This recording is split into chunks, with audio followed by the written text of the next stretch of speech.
c'est une affaire de système. Quand les gens disent non, il faut jamais mener en haut et tel, c'est une affaire de système. Et aussi, il y a des complicités. En Guinée, des gens ont gouverné ensemble. Que ce soit la moitié de l'opposition, ils ont gouverné ensemble.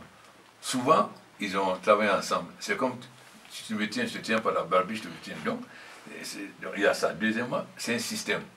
Dès que je suis venu, j'ai imposé l'unité de caisse, que tout l'argent de l'État soit à la Banque centrale, ce qui a diminué. Mais il y a un système. Et ce système-là est extrêmement difficile à combattre. Mais progressivement, on a créé la loi contre la corruption. Vous voyez, par exemple, à partir de cette année, nous avons décidé que le marché public aux finances ne sera plus chargé des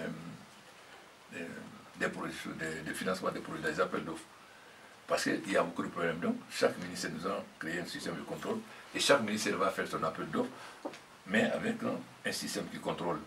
Et ensuite, maintenant, les marchés publics vont vérifier si c'est légal. Parce que ce qui se passe, souvent les gens qui sont au marché public, ils ont besoin des sociétés. Donc, quand ils vont faire des marchés, très souvent, ils veulent des marchés pour donner à leurs propres sociétés. Ils sont au cadre, mais ils ont en même temps des sociétés. Donc, il faut progressivement.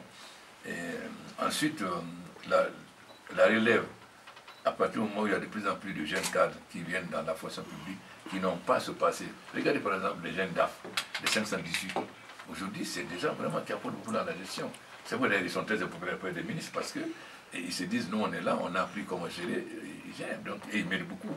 Parce que ces jeunes DAF, très souvent, si je prends, vous verrez, quand nous allons parler de l'énergie, comment les jeunes DAF m'ont aidé, pour voir ce qui ne va pas, vous allez voir combien d'argent on perd là-bas. Parce que vous êtes habitué, tu dois payer 1 million, ils viennent te voir, bon, 100 millions sur Irak, 50 millions de factures sur Irak. Bon, grâce aux jeunes DAF, nous avons découvert ça maintenant, d'ici un mois, vous allez voir, on va exposer le scandale des DG.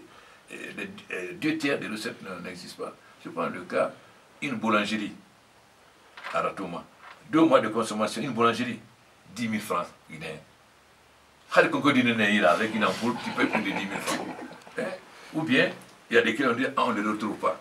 Le service de retrouve, le client dit, non, moi, je dois 500 000, on m'a rien demandé, je continue à recevoir le courant.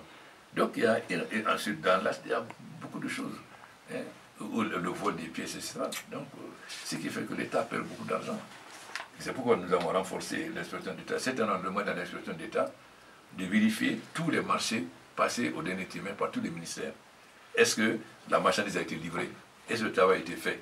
Avant qu'il ne passe notre contrat, il faut qu'on sache exactement si, parce que très souvent, vous mettez d'abord l'homme d'affaires, il dit bon, je ne livre pas, on partage.